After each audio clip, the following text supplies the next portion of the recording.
Hi guys, welcome back to my channel. Recipe video போட்டு ரொம்ப நாள் ஆச்சு. இன்னைக்கு ரொம்ப காரசாரமான, உடம்புக்கும் ஹெல்தியான, ரொம்பவே மருத்துவ குணம் நிறைஞ்ச திருக்க மீன் குழம்பு எப்படி செய்யலான்னு தாங்க பார்க்கலாம். வாங்க வீடியோக்குள்ள போகலாம். வீடியோக்குள்ள போறதுக்குள்ள நம்ம சேனல்ல ஒரு லைக் அண்ட் சப்ஸ்கிரைப் பண்ணி பெல் ஐக்கானை பிரஸ் பண்ணி வச்சுக்கோங்க. கன்சியூவா இருக்கிறவங்களும் பிரசவம் ஆன பெண்களும் சாப்பிடும்போது பால் அதிகமாக ஊறுன்னு சொல்லுவாங்க. ரொம்பவே ஹெல்தியும் கூட. முதல் நாளே திருக்க மீன் வாங்கிட்டு வந்து ஃப்ரிட்ஜில் வச்சாச்சு.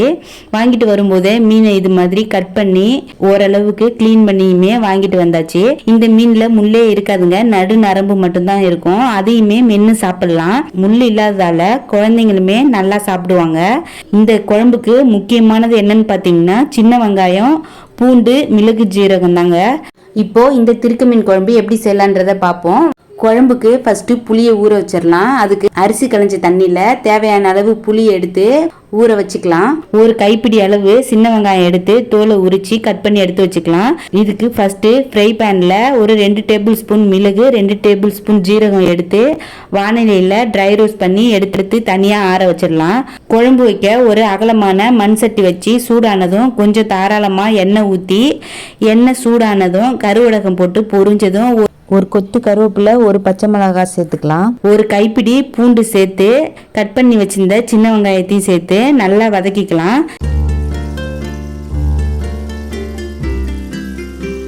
இந்த அளவுக்கு கண்ணாடி பதம் வர வரைக்கும் வதக்கிட்டு ஒரு பழுத்த தக்காளி பழம் சேர்த்து வதக்கி குழம்புக்கு தேவையான உப்பு சேர்த்து நல்லா குழைய வேக விட்டுறலாம்.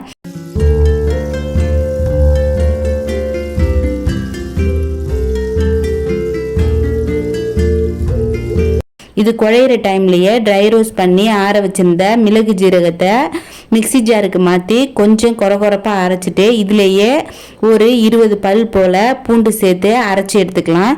சளி பிடிச்சிருக்கிற டைமில் கூட இந்த குழம்பு வச்சு சாப்பிடும்போது சளி எல்லாமே நல்லா க்யூர் ஆகிடுங்க.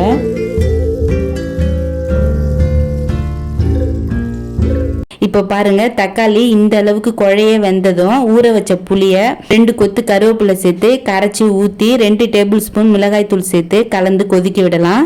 என்னோட மிளகாய் தூள் கொஞ்சம் காரம் அதிகமாக இருக்கிறதுனால நான் 2 டேபிள் ஸ்பூன் மட்டும் ஆட் பண்ணிக்கிறேன். உங்கள் காரத்துக்கு ஏற்ற மாதிரி மிளகாத்தூள் கூடவோ குறையவோ எடுத்துக்கோங்க. இந்த குழம்ப வச்சன்னைக்கு சாப்பிட்றத விட மறுநாள் வச்சிருந்து சாப்பிடும்போது டேஸ்ட் வேற லெவலாக இருக்குங்க. நீங்களும் ட்ரை பண்ணி பாருங்க. கிளீன் பண்ணி வச்சிருந்த மீன்ல அரிசி களைஞ்ச தண்ணியை ஊற்றி ஒரு டைம் நல்லா வாஷ் பண்ணிக்கலாம். இது மாதிரி பண்ணும்போது சுத்தமாக கவுச்சி ஸ்மெல்லே இருக்காது. பாருங்க, இது வரைக்குமே ஸ்டவ் ஹை ஃப்ளேம்லேயே வச்சு கொதிக்க விட்டுறலாம். இப்போ பாருங்கள், குழம்பு நல்லா தலபுலன்னு கொதிச்சிருச்சு. இப்போது அடுப்பை லோ ஃப்ளேமில் வச்சுட்டு நம்ம வாஷ் பண்ணி வச்சுருந்த மீன் துண்டுகளை அதில் போட்டு நல்லா ஒரு கொதி வந்ததும் அரைச்சி வச்சுருந்த மிளகு, ஜீரகம், பூண்டு பேஸ்ட்டு அதுலேயே ஆட் பண்ணி ஆயில் பிரிஞ்சு வந்ததும் குழம்ப இறக்கி வச்சிடலாம். அவ்வளோதாங்க, நம்ம சூப்பர் டேஸ்டியான நல்ல காரசாரமான திருக்க மீன் குழம்பு ரெடி ஆயிடுச்சு. என்னோட ஸ்டைலில் திருக்க மீன் குழம்பு ரெடிங்க. இந்த ஹெல்தியான திருக்க மீன் குழம்பு நீங்களும் ட்ரை பண்ணி பாருங்க. எப்படி வந்ததுன்னு கமெண்ட்ல சொல்லுங்க. அப்படியே நம்ம சேனலுக்கு ஒரு லைக் அண்ட் சப்ஸ்கிரைப் பண்ணி சப்போர்ட் பண்ணுங்க.